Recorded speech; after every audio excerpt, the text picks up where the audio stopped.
existe um crente de verdade. Profetizou que nos últimos dias derramaria do teu Espírito sobre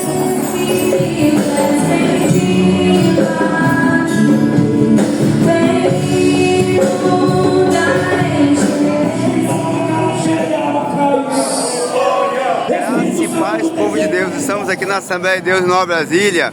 Pastor Renan Gilberto, para mais um culto de adoração ao Senhor. Está aqui na porta, aqui nosso querido irmão Lobac. Irmão Lobac, já com expectativa para esse culto dessa noite. Glória a Deus, o culto hoje é maravilhoso, como todos vencidos. Nós estamos esperando a visita de vocês aqui. Vai ser um prazer receber vocês aqui. Glória a Deus, muito obrigado. O Vandileno está ali, na portaria também. Lobac. E aqui a recepção. A melhor recepção do Brasil. Ó, olha aqui, ó. Sejam bem-vindos à casa do Pai, coisa linda. Aqui, ó.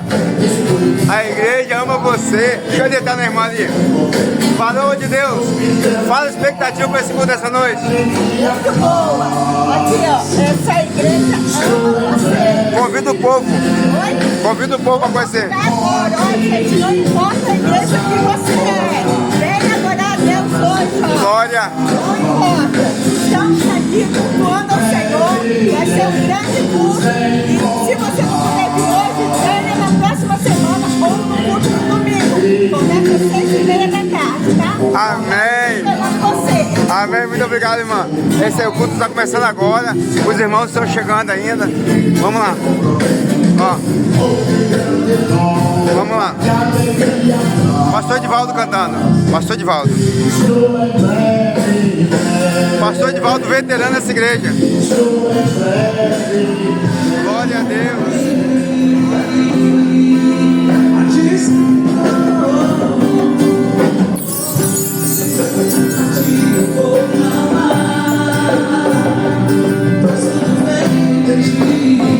Glória. Caio na percussão. Marquinhos baixo. Romildo do violão. Patrick na bateria.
és tudo que eu preciso pra viver.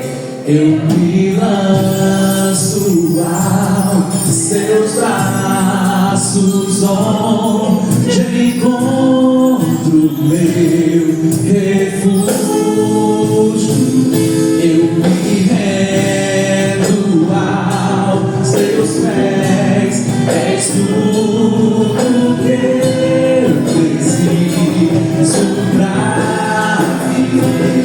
Eu me lanço aos teus braços, onde encontro meu refúgio, Jesus.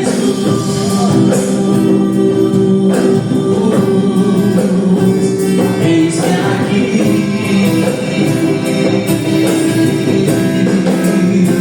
Jesus.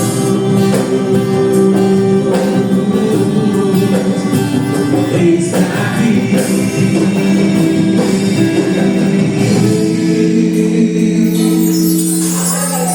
Aleluia, exaltar o nome do Senhor. Vamos louvar o Senhor com esse louvor. Fala, Maranata, ora vem Senhor Jesus. E a igreja espera pelo Mestre. A igreja espera subir para morar com o Senhor Jesus. Aleluia.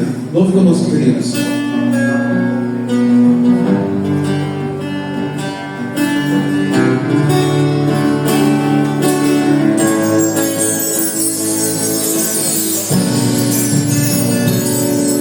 Exaltamos Jesus.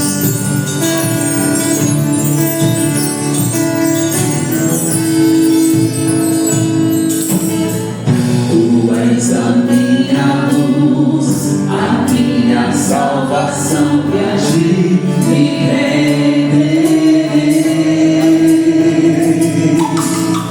Se ao teu lado estou, seguro em tuas mãos, eu nada temerei.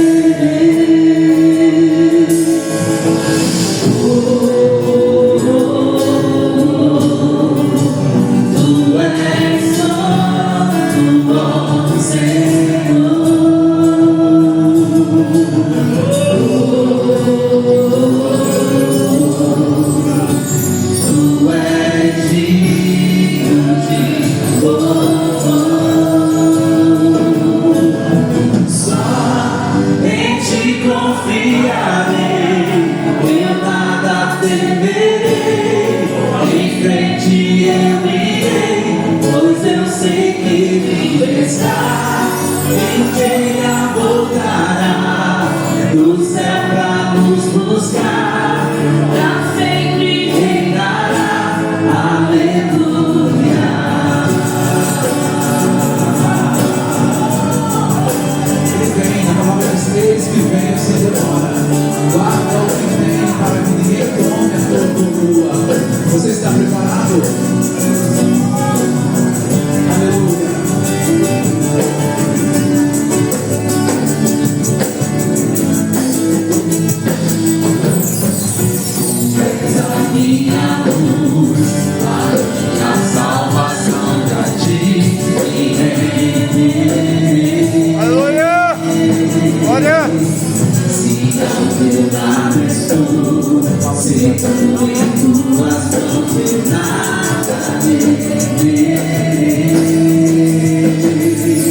aleluia.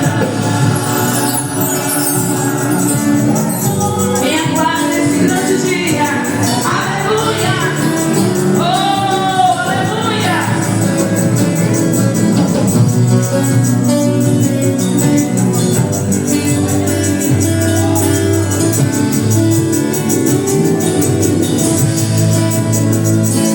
Vem Jesus, Glória! vem Jesus, Maranata, hora vem Senhor Jesus. Vem Jesus, vem Jesus, Maranata, hora vem Senhor Jesus. Vem Jesus, vem Jesus, Maranata, hora vem Senhor Jesus. Vem Jesus, vem Jesus, Maranata, hora vem Senhor Jesus. Só em ti confiarei, eu nada temerei, em frente eu irei, pois eu sei que viverá e um dia voltará do céu pra nos buscar, pra sempre reinará, aleluia.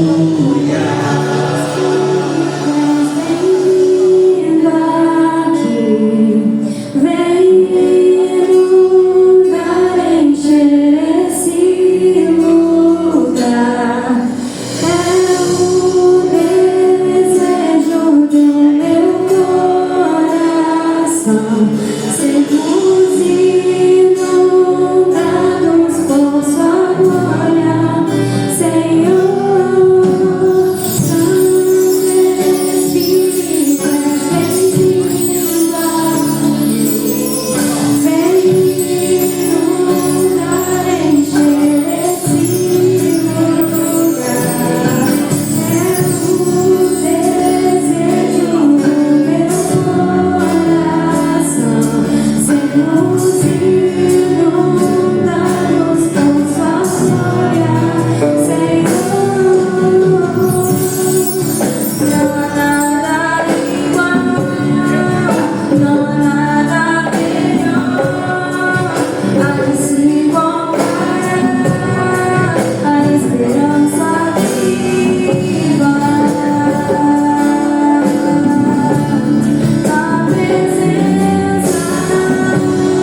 por nos dar a oportunidade para darmos uma saudação. Eu quero compartilhar com os irmãos Mateus capítulo de número 15, a partir do versículo 21, que tem uma história muito conhecida da igreja. Fala sobre a mulher cananeia. E partiu Jesus dali e foi para a parte de Sidom. Versículo de número 21. E ela veio atrás do Senhor Jesus. Eu quero ler com a igreja 23, perdão. Mas ela não respondeu palavra aos seus discípulos. Chegando até ele, rogou, dizendo: despeça, que vem gritando atrás de nós. Ele respondeu e disse: não fui enviado para as ovelhas perdidas, senão da casa de Israel. Então chegou e adorou, dizendo: Senhor, socorre-me. Ele, porém, respondeu e disse: não é bom pegar o pão dos filhos e deleitar os cachorrinhos. E ela disse: sim, Senhor, mas também os cachorrinhos comem da migalha que cai da mesa do seu Senhor. Amém? Versículo de número 28. Então Jesus respondendo disse-lhe: ó mulher, grande é a tua fé. Amém? Nós conhecemos bem essa história. O que me chama a atenção e eu quero compartilhar com a igreja é que domingo passado, pela manhã, nós tivemos o grande privilégio de falar sobre a humildade. A humildade na vida do crente é um dínamo na mão de Deus. Eu vou repetir: a humildade verdadeira na vida do crente é uma potência na vida da mão de Deus. O que é isso, pastor? Esta mulher que está vindo pedir o quê? Socorro, pois a sua filha está endemoniada em casa. Olha comigo, em casa. Ela estava atrás do socorro. Jesus está respondendo: não é digno que eu dou dos pães para vós. Olha a resposta dessa mulher. Ela está recebendo o não de Jesus, mas ela está respondendo uma tréplica. Olha só: não, Senhor, os cães também comem da migalha que cai da mesa do seu Senhor. Aquilo foi como uma bomba no inferno. A sua filha que estava endemoniada em casa, automaticamente o demônio foi o que, igreja? Foi expelido pelo poder de Deus através da humildade desta mulher. Quem entendeu, levante a mão e dê glória. Então não chega aqui chegando, não, chega humilde. Então não chega aqui com o peitinho estufado, não, que nós não vamos chegar a lugar nenhum. Chega debaixo da potente mão de Deus. Se Ele não operar, não tem retórica, não tem cargo bonito, não tem fala bonita, só opera se Ele operar. E Ele está aqui nesta noite, querendo fazer algo tremendo sobre a tua casa. Não chega aqui achando que somos os dominadores, não. Ele quer que você lance a rede, mas segundo a sua palavra. Às vezes nós batemos cabeça o dia todo, a noite toda, mas não conseguimos chegar ao nosso objetivo. A Bíblia narra isso. Jesus chegou, Simão vai dizer: eu vou lançar a rede. Já tentei a noite toda, mas eu vou lançar a rede segundo a tua. Então vamos obedecer a palavra. Uma vez na palavra, uma vez humilde. A nossa humildade é uma potência na mão de Deus. Não há inferno, não há demônio que possa resistir um crente de verdade na presença de Deus. Ela pediu aqui, Jesus respondeu lá. Eu fiz questão de ler o verso 28. Jesus vai classificar essa mulher como: grande é a tua. Eu não ouvi, igreja.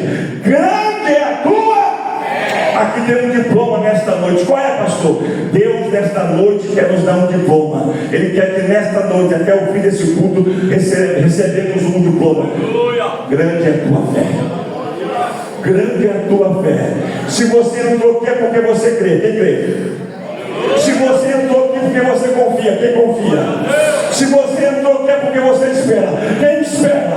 E a Bíblia diz que o fundamento da fé é aquilo que não vemos, mas aquilo que esperamos. Se você está esperando, eu vou repetir, é porque você confia. E se você confia, é porque você crê. A Bíblia diz: se cremos, veremos a glória de Deus. Deus abençoe. Aqui para a gente se ligar mais ainda no trono de Deus. A palavra que o Senhor colocou no meu coração nessa noite se encontra na carta a Timóteo, né? Timóteo era o filho amado de Paulo, foi discipulado por Paulo ali, foi instruído por Paulo. Paulo era o maior plantador de igreja, foi o maior plantador de igreja, foi o maior escritor das Sagradas Escrituras, 13 cartas de autoria sua do Novo Testamento. Então, Timóteo foi o filho na fé de Paulo. Quando nós abrimos a palavra do Senhor no livro de 1 Timóteo, nós vamos ver que Paulo escrevia para as igrejas e escrevia para os pastores. Então a carta aos Timóteos a Tito foi direcionada aos pastores. E quando nós observamos em 1 Timóteo, nós vamos ver que Timóteo está no seu início de carreira, né? Creio eu, com entusiasmo, creio eu, com muita força, com muita fé, para se dedicar àquilo que foi dado para ele, que foi pastorear Éfeso. Naquela época não era fácil. Não pensem vocês que as igrejas do passado são muito diferentes das atuais. As crises que existem na igreja atual também existiram nas igrejas passadas, ou até mesmo piores. Quando nós começamos a estudar as cartas paulinas, nós vamos ver que a igreja ela experimentava de qualquer tipo de provação, de perseguição, de falsos testemunhos, né? Então Timóteo é colocado ali em Éfeso, né, para poder conter ali os falsos ensinos. Então na primeira carta a Timóteo, Paulo vai dar ali instruções práticas para ele sobre o ministério, né? Primeira carta de Timóteo é um manual de disciplina e administração da igreja. Então Paulo, no seu início ali de carreira, nós vemos Paulo ali instruindo a Timóteo. Era um jovem pastor, muito novo. Timóteo passou por diversas dificuldades em seu ministério. Um deles era a sua idade. Muitos não compreendiam e não concordavam, porque Timóteo era muito jovem, muito novo, né? Então Timóteo ali está pastoreando Éfeso. E quando nós estudamos, nós entendemos, né, sobre consagração de obreiros, sobre o trato, sobre as mulheres, sobre os órfãos e as viúvas. Tudo isso nós vamos ver na primeira carta de Timóteo, sobre os falsos ensinos, sobre os falsos mestres. Então tudo isso estava ocorrendo naquela época nessa igreja. Então Timóteo, a primeira carta de Timóteo foi escrita, Paulo não estava preso, Paulo estava em sua viagem missionária, e escreve para Timóteo, dando para ele as orientações. E Timóteo, né, perseverante, firme, quando ele questionava sobre a sua idade, Paulo dizia para ele, né, somente uma coisa: sede fiel, né, sede exemplo para os fiéis. Então, há muita coisa que nós podemos aplicar para nossas vidas hoje sobre a vida de Timóteo. Mas aqui muda o cenário. Em 2 Timóteo nós vamos entender que Paulo já estava preso em Roma, e era a última prisão a que Paulo estava. E nós vamos ver que a carta já começa, né, com uma palavra que muito suave a Timóteo, filho muito meu amado, graça, misericórdia e paz, proveniente de Deus e de Cristo Jesus, nosso Senhor. Nós vemos aqui que Paulo já começa aqui animando, né? Animando aqui a Timóteo, dizendo que ele era um filho muito amado. E no versículo 5 vai dizer: trago na lembrança da sua fé não fingida, que primeiro habitou em tua avó Lóide, em tua mãe Eunice, e eu estou convencido que também habita em ti. Então Paulo ali vai dizer que ele tinha uma fé não fingida. Uma fé não fingida. O que é isso, fé não fingida? Ele não fingia estar bem ali diante da igreja, porque ele estava exercendo a fé ali naquele lugar, com muito entusiasmo. Era uma fé não fingida. Você pode ver hoje, existem pessoas que usam com uma fé não fingida na igreja? Existem pessoas que entram num culto como esse, sentam num culto como esse, mas está ali só para cumprir tabela muitas vezes. Muitas vezes ele chega em um culto como esse, ele entra cabisbaixo, entra arrasado espiritualmente, sai arrasado espiritualmente, porque a fé dele não é uma fé alicerçada na rocha, não é uma fé em Cristo Jesus.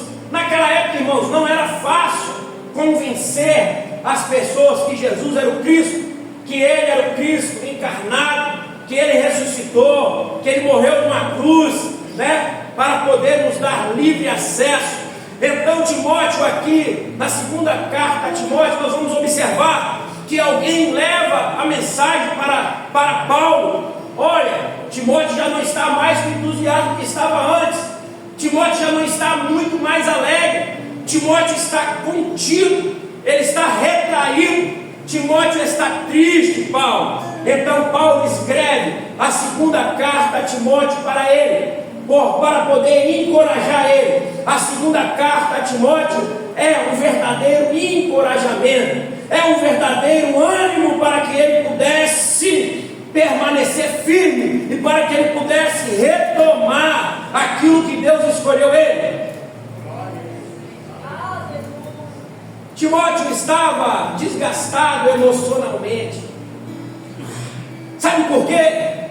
Naquela época, a maior dificuldade para Timóteo era aqueles que estavam infiltrados no meio da igreja, desconstruindo tudo aquilo que ele pregava, tudo aquilo que era verdade. Então havia falsos mestres que queriam desviar a verdade. Era uma oposição terrível contra Timóteo. E muitas vezes Timóteo, né, vai dizer mais na frente que Timóteo, né, ele ciou. Timóteo muitas vezes, irmãos, a oposição ela se levanta para nós como uma armadilha, porque quem é opositor, ele tenta fazer nós pecarmos, para que nós, quando nós pecarmos, nos acuse. Quem nos afronta, muitas vezes, eles querem que nós causamos algum tipo de escândalo, para poder dizer, aí eu não falei que não ia aguentar, não falei que não ia perseverar, não falei que não ia conseguir. Então, era uma luta diária que Timóteo tinha naquela igreja, porque a oposição, a principal coisa que a oposição fazia, era a divisão. Criava-se divisão dentro da igreja. A oposição desafiava a autoridade, porque quem é opositor, ele não é ovelha, ele é bode. Uma certa feita, um meu amigo me disse, ele tem um sítio, ele disse, Jonathan, você não sabe como é bom criar ovelha. A ovelha você bota uma cerca baixinha, ela não pula. Rapaz, eu fui inventar de botar uns bodes lá no meio das ovelhas. Misericórdia! O bode quebrou a cerca, o bode saiu carregando as ovelhas e se perdeu, e foi maior bagunça. Eu tive muita luta para poder conter aquela bagunça, porque é assim o comportamento do bode. O bode ele desafia a autoridade. Esses dias eu estava vendo um vídeo de uma igreja que foi construída, a igreja luciferiana, a igreja de Lúcifer, aonde eles adoram a Lúcifer. E na inauguração dessa igreja luciferiana, entra uma pessoa com um bode, e vai entrando, e aquela pessoa vai narrando, e vai dizendo bem assim, está vendo aí? O nosso símbolo aqui na igreja luciferiana é o bode. bode não precisa de pastor. O bode ele é individualista. E aquilo veio à minha memória, eu disse, por isso que Jesus nos compara como ovelha. E ele é o bom pastor. A ovelha ela não tem senso de direção, ela não enxerga bem, ela precisa de um pastor para pastorear ela. E naquela época, ninguém queria, havia um grupo que não queria submeter a autoridade de Timóteo.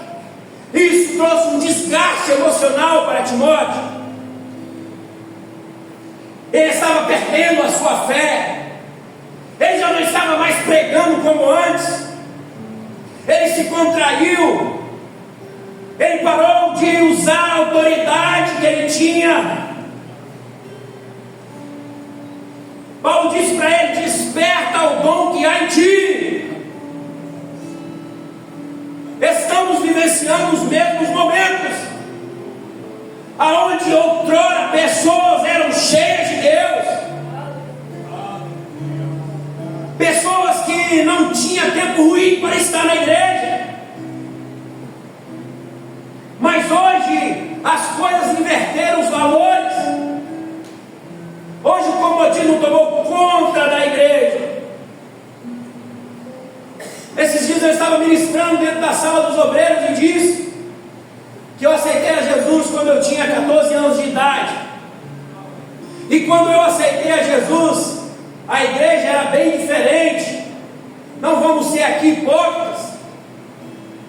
A igreja, parece que o Espírito Santo tinha mais liberdade para agir dentro da igreja. E quando nós chegávamos na porta da igreja, o porteiro estava lá, tão humilde. Estamos vivendo o melhor momento, irmãos. Tecnologia. Mas em Beical, com tablet, regulando o som da igreja. Temos um tempo bonito. Antigamente não. Temos instrumentos aqui, tudo regulado. Antigamente vinha um omzinho, era desafinado, mas sentíamos Deus quando louvávamos os hinos da harpa.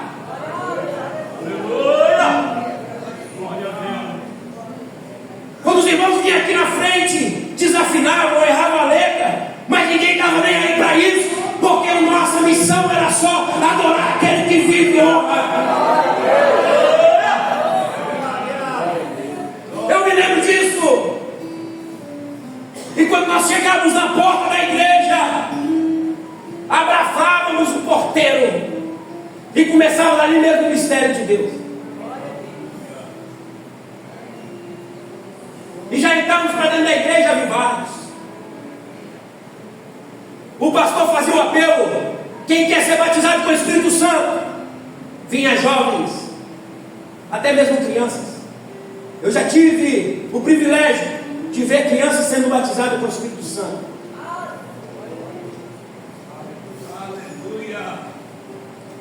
Timóteo estava cansado. E eu creio que aqui tem pessoas que também estão exaustas. A obra te cansou. Esses dias uma irmã veio chorando e me disse: na minha igreja eu não tenho mais vez. Deus até me mostra algo que eu gosto de orar, mas não me dão vez. Estão exterminando os profetas. A palavra de Deus vai dizer: se não há profecia, o povo se corrompe. Antigamente a pessoa, quando ela pecava, ela tinha muito medo de ir para a igreja, porque sabia que ali tinha uma irmãzinha com o joelho carregado, e ela ia marchando em direção a você, e eu ia no seu ouvido e falava assim: conserta. Aleluia! Glória!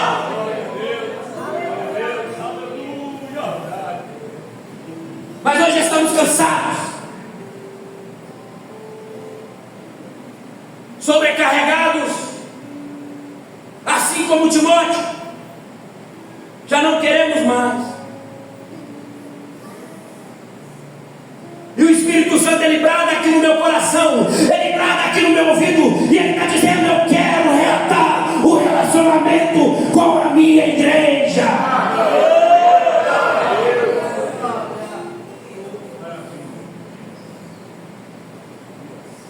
Charles Spurgeon,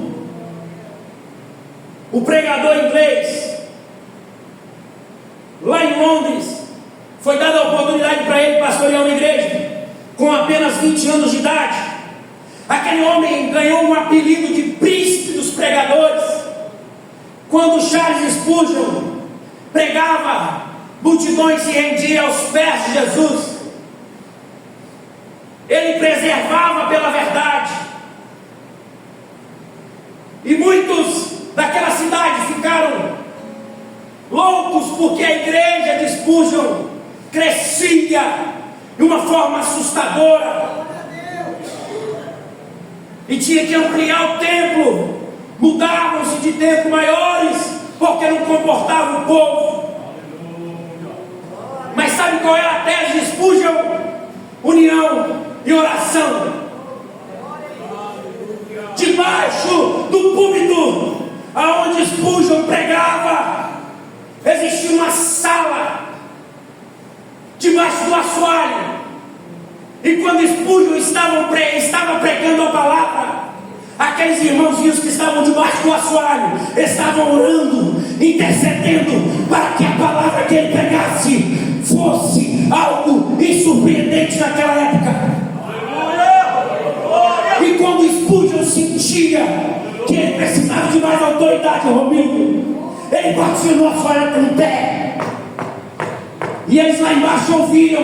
E aquele sinal era para quê? Intensificar mais as orações, porque ele precisava de mais poder do Espírito Santo.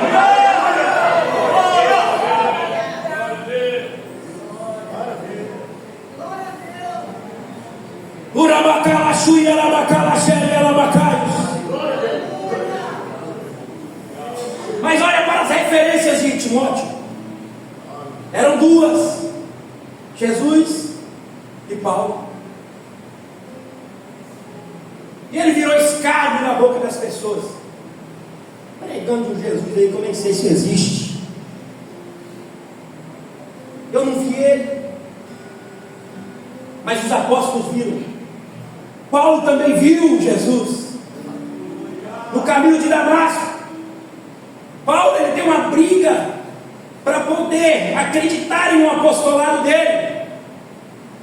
A palavra apóstolo, eu não sei como hoje esses homens aí recebem esse título apóstolo, mas para ser apóstolo tinha que ter duas características naquela época: tinha que ser chamado diretamente por Jesus, ou tinha que ser testemunho ocular que Jesus ressuscitou e estava vivo. E Paulo viu. Mas agora Paulo está preso, encarcerado, sofrendo açoites, e escarneavam sobre Timóteo. E Timóteo perde as forças.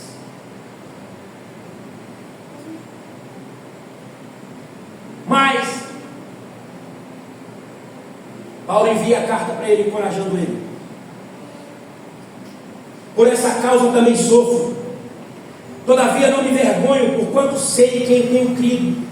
Estou plenamente convicto que Ele é poderoso para guardar o que lhe confiei até aquele dia.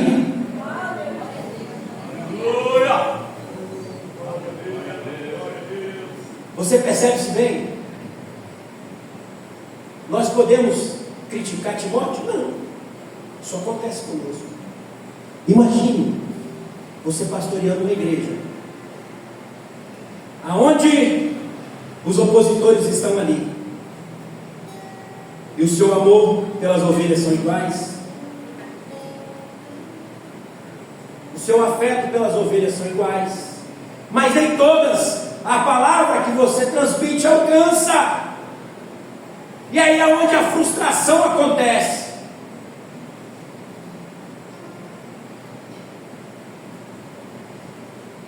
De repente você liderou grupos, de repente você já pastoreou igrejas, E a rejeição fez com que você ficasse na condição que você está. Mas Paulo está chamando Timóteo aqui, e Deus está chamando você também. Participa dos meus sofrimentos como bom soldado de Cristo. Spurgeon disse bem assim, busque o evangelho que rasga, que lhe faz brotar lágrimas, que lhe dá cortes e feridas na sua consciência. O evangelho que mata o seu eu. Uma mensagem como essa, irmãos, se nós tivéssemos colocado aqui culto da chave, culto do carro, culto da casa, a igreja estava superlotada. Mas o tema deste culto é louvor e adoração a Deus.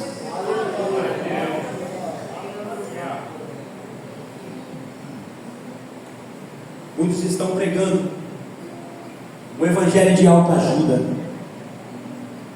o evangelho que não provoca mudança. Esse dia eu estava na casa de uma pessoa e ela disse: eu estou na igreja lá, né? Vou citar aqui com a igreja, que hoje tem igreja para todos os tipos, toda gosto, toda classe, toda raça, mas está afastado da palavra. Eu tenho um amigo que ele sempre fala para mim: procure uma igreja que está mais aproximada da Bíblia. E ela disse: aqui a gente pode ceiar sem ser casado, não tem problema. Aqui a gente pode beber, não tem problema. Aqui a gente pode ouvir uma música aqui no mundo e está tranquilo. O evangelho que não muda, o evangelho que não provoca feridas, o evangelho que não provoca uma consciência na sua mente.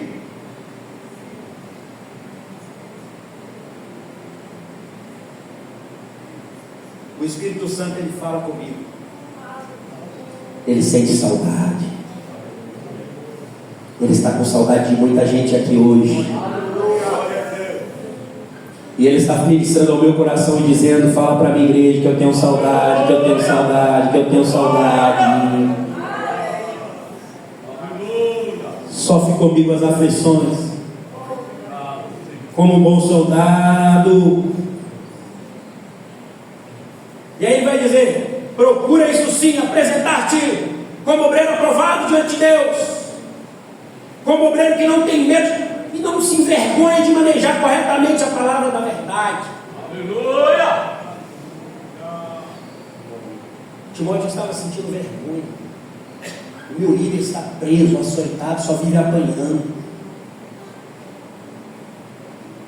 Que Deus é esse? Aí Paulo vai dizer para ele que não se tem vergonha de envergonhar, que maneja corretamente a palavra da verdade. Deus está precisando, irmãos, de trazer em nós um avivamento. A igreja brasileira precisa de um avivamento, mas não é um avivamento só de falar em língua estranha. Isso é bom, eu gosto de se movimentar a igreja, mas é um avivamento de desejo pelas coisas de Deus, de desejo por estar na casa de Deus, de vontade de adorar a Deus.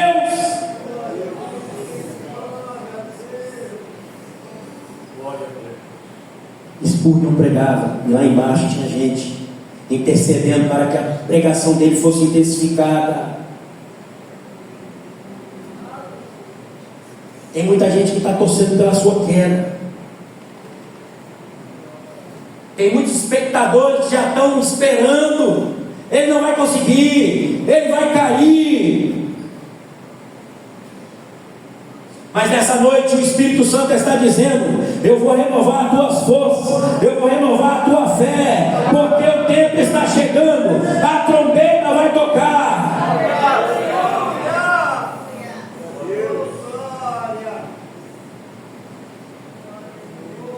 E naquele tempo, Paulo já dizia para ele que ia chegar um tempo que eles não suportarão o santo ensino, comichão nos ouvidos, serão mestres de si mesmos, de acordo com a sua própria vontade. Essas pessoas recusarão de dar ouvidos à verdade.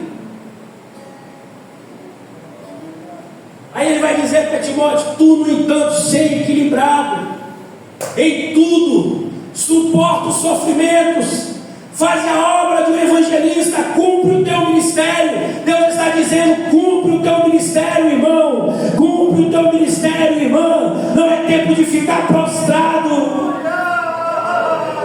não é tempo de se acovardar.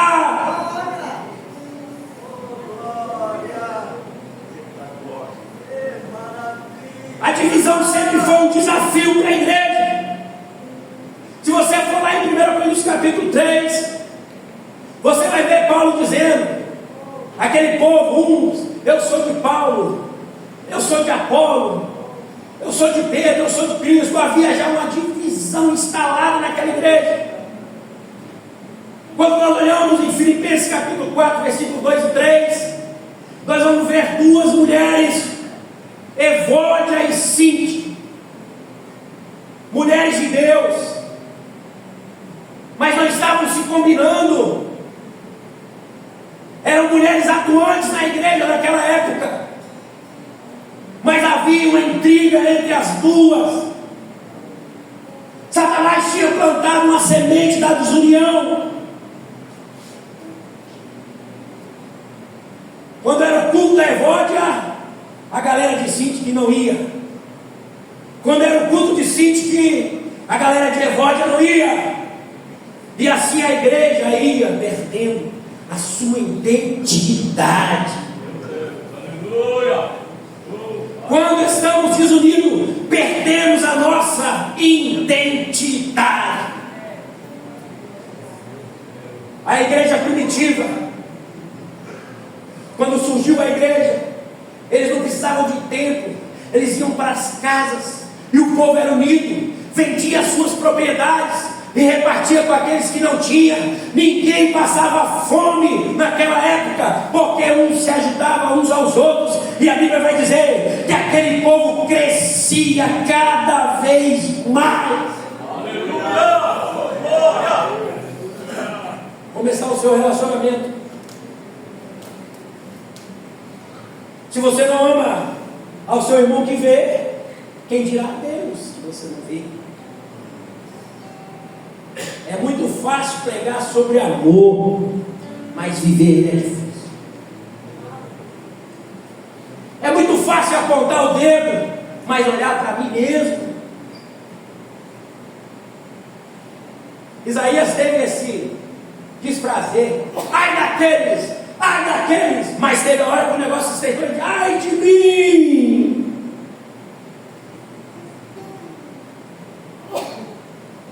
Nós, obreiros, dependemos da igreja. Ore por nós. Nós, obreiros, temos que orar pela igreja.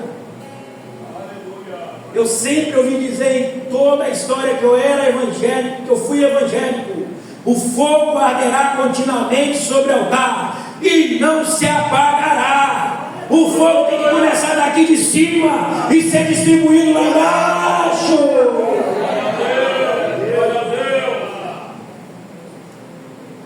E aí, como é que está a sua comunhão?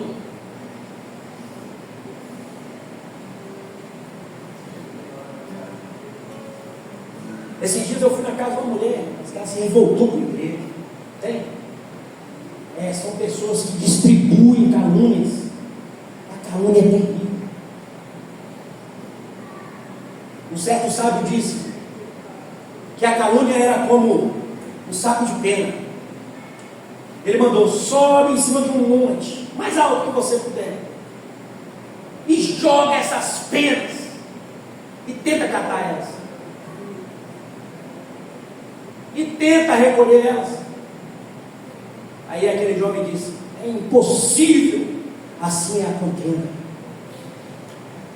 assim é disseminação entre os irmãos, assim é a contenda ela mata fé de pessoas.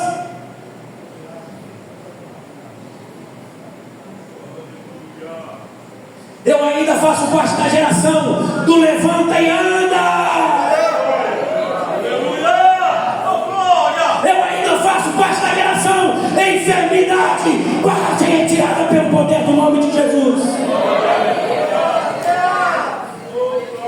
Eu ainda faço parte da geração, seja batizado pelo poder do nome de Jesus.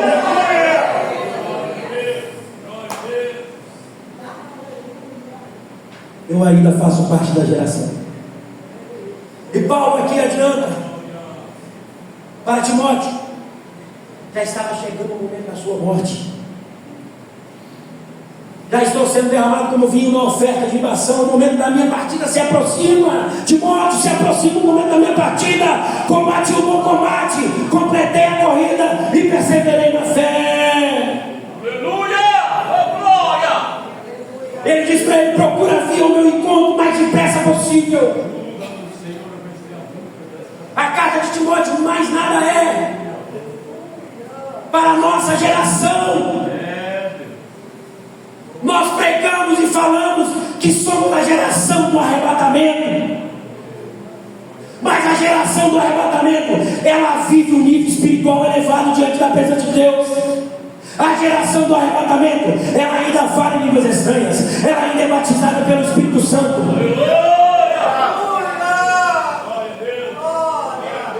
Fique de pé nessa noite.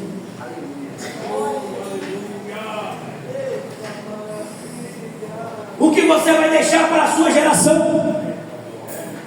Qual é o seu legado? Deus quer despertar Timóteos aqui nessa noite. Desperta o dom que há em ti. Eu quero que você faça uma alta análise da sua vida. Eu quero que você foque nos seus objetivos agora com Deus. E fale com Deus nessa noite: Senhor, eu estou precisando de ser um crente melhor, eu estou precisando de ser uma pessoa melhor, eu estou precisando de parar de reclamar um pouquinho e glorificar mais a Deus.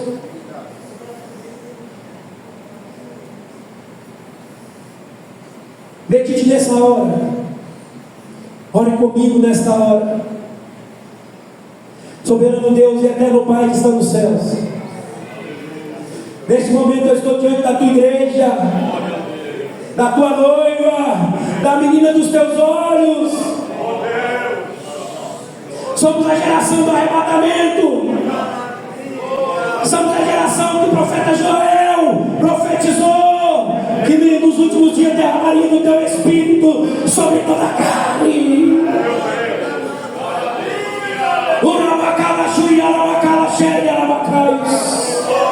Espírito Santo, tu tem vez ainda, tu tem liberdade ainda. Espírito Santo, faça segundo o teu querer, segundo a tua vontade, que não prevaleça a vontade humana, mas que prevaleça a vontade de Deus.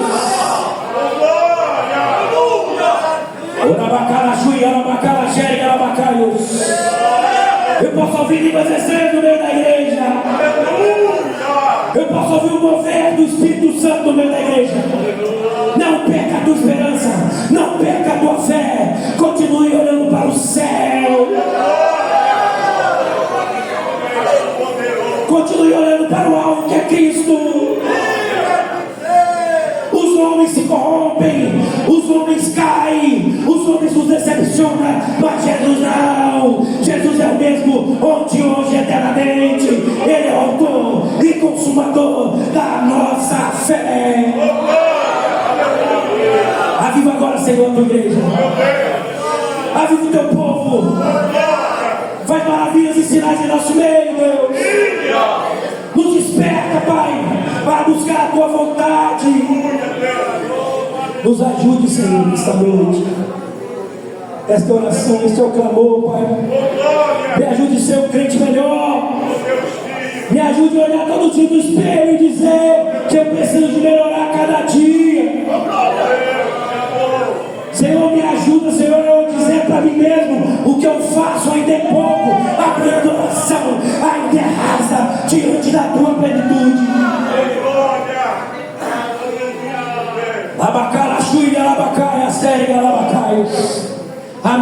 coração ainda é rasa diante da tua plenitude, diante da tua majestade. Glória a Deus. Aleluia. Nos ajude, Espírito Santo. Esta é a oração que eu faço, te entrego a tua igreja nas tuas mãos, em nome de Jesus. A igreja diga glória a Deus. Ore por nós, irmãos. Vem. O grande amor de Deus, Pai, e a cooperação do Espírito Santo seja com todos, não só agora, para todos sempre. Deus abençoe a todos, no nome de Jesus.